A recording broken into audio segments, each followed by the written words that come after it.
महाराष्ट्राच्या राजकारणात सध्या खळबळ माजली आहे। एकीकडे महायुती सरकारमध्ये अंतर्गत भांडण, सत्तेची लढाई आणि हिंदी सक्तीच्या मुद्द्यावर एकमताचा अभाव दिसत आहे। दुसरीकडे महाविकास आघाडी एमव्हीए, उद्धव ठाकरे आणि शरद पवार यांच्या नेतृत्वाखाली एकजुटीने पुढे सरकत आहे। एकनाथ शिंदे, अजित पवार आणि देवेंद्र फडणवीस यांच्यातील वाद, बदलती विधानं आणि हिंदी सक्तीच्या मुद्द्यावर असलेली असहमती यामुळे महायुती अडचणीत सापडली आहे। चला जाणून घेऊया या रसप्रद राजकीय नाट्याचा तपशील आजच्या व्हिडिओमध्ये। नमस्कार, मी नील सोनार, तुम्ही पाहता आहात बोल एमएच। सरकारमधील अंतर्गत कलह आता कोणापासून लपून राहिलेला नाही।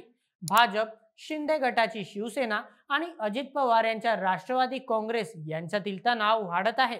मागील वर्षी मंत्रिपदाच्या वाटपावरून शिंदे आणि अजित पवार यांच्यात मोठा वाद झाला होता।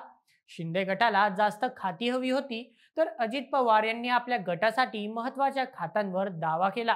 यामुळे भाजपला मध्यस्थी करावी लागली, पण तणाव कायम राहिला। देवेंद्र फडणवीस यांच्या बदलत्या विधानांनीही महायुतीत गोंधळ वाढवला। ऑक्टोबर 2024 मध्ये फडणवीस यांनी आमचा मुख्यमंत्री येथेच आहे असं म्हणत शिंदे यांना पाठिंबा दर्शवला, पण निवडणुकीनंतर त्यांनी स्वतःच्या नेतृत्वाची बोली लावली, ज्यामुळे शिंदे गटात नाराजी पसरली। फेब्रुवारी 2025 मध्ये वाय सुरक्षा कमी करण्याच्या निर्णयाने शिंदे गटातील नेत्यांचा राग वाढला। विशेषतः शिंदे गटातील आमदारांना कमी दर्जाची सुरक्षा देण्यात आल्याने त्यांनी भाजपावर टीका केली। याशिवाय रायगड आणि नाशिकच्या पालकमंत्री पदावरूनही शिंदे आणि अजित पवार यांच्यात वाद वाढला।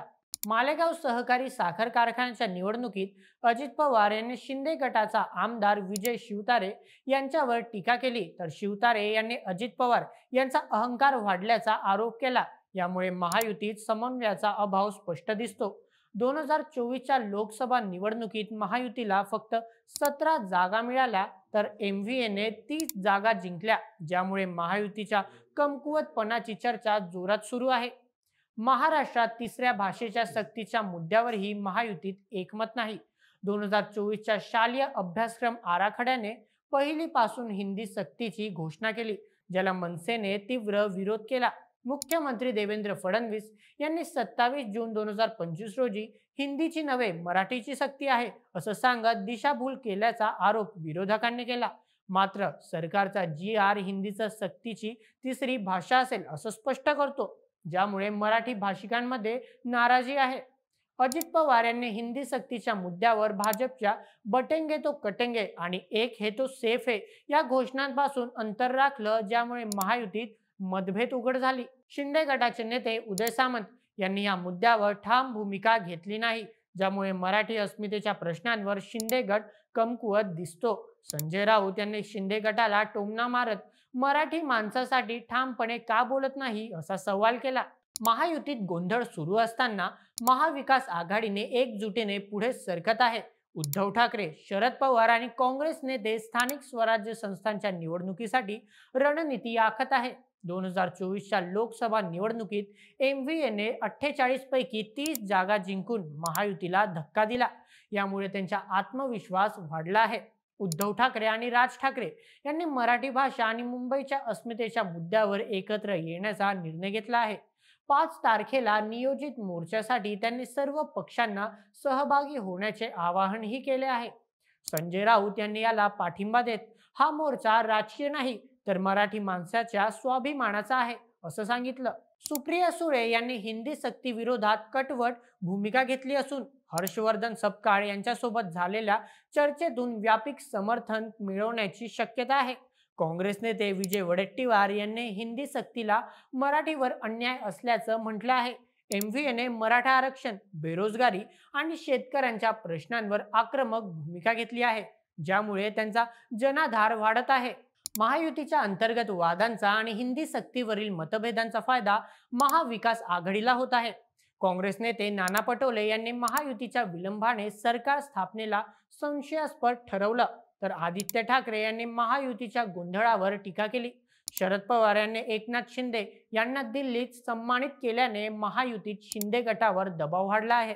मराठी भाषेच्या मुद्द्यावर महाविकास आघाडीने आक्रमक भूमिका घेतल्याने मराठी माणसांमध्ये त्यांच्याबद्दल सहानुभूती वाढत आहे. महायुतीच्या अंतर्गत वादांमुळे आणि हिंदी सक्तीच्या मुद्द्यावर एकमत नसल्याने त्यांचा जनाधार कमकुवत होत आहे. स्थानिक स्वराज्य संस्थांच्या निवडणुका जवळ येत असताना महायुतीला एकजुटीने लढण्याची गरज आहे. पण सध्याच्या परिस्थितीत त्यांच्यातील फाटाफूट त्यांना महागात पडू शकते. दुसरीकडे उद्धव ठाकरे आणि राज ठाकरे यांच्या एकजुटीने मराठी अस्मितेच्या मुद्द्याला नवं बळ मिळालं आहे. मराठी भाषेच्या संरक्षणासाठी आणि हिंदी सक्तीविरोधात त्यांचा लढा जनतेत उत्साह निर्माण करत आहे. महायुती सरकारमधील भांडण, हिंदी सक्तीवरील मतभेद आणि समन्वयाचा अभाव यामुळे त्यांच्या पुढे मोठं संकट आहे. शिंदे आणि अजित पवार यांच्यातील वाद, फडणवीस यांच्या बदलत्या विधानांनी आणि हिंदी सक्तीवरील असहमतीने महायुती कमकुवत झाली आहे. या उलट महाविकास आघाडी मराठी अस्मितेच्या मुद्द्यावर आणि सामाजिक प्रश्नांवर एकजुटीने पुढे सरकत आहे. येत्या काळात महाराष्ट्राच्या राजकारणात कोण बाजी मारणार हा प्रश्न प्रत्येक मराठी माणसाच्या मनात आहे. महाराष्ट्राच्या राजकारणात सध्या नाट्य आणि उत्साह यांचा खेळ सुरू आहे. महायुतीतील फाटाफूट आणि हिंदी सक्तीवरील मतभेद यामुळे त्यांच्यापुढे अडचणी वाढत आहे. तर महाविकास आघाडी एकजूट मराठी माणसाला नवं बळ देत आहे. तुम्हाला काय वाटतं, या राजकीय खेळात कोण जिंकणार? आम्हाला तुमचे मत सांगायला विसरू नका आणि अशाच व्हिडिओसाठी सबस्क्राईब करा बोल एम एच आपल्या यूट्यूब चॅनलला.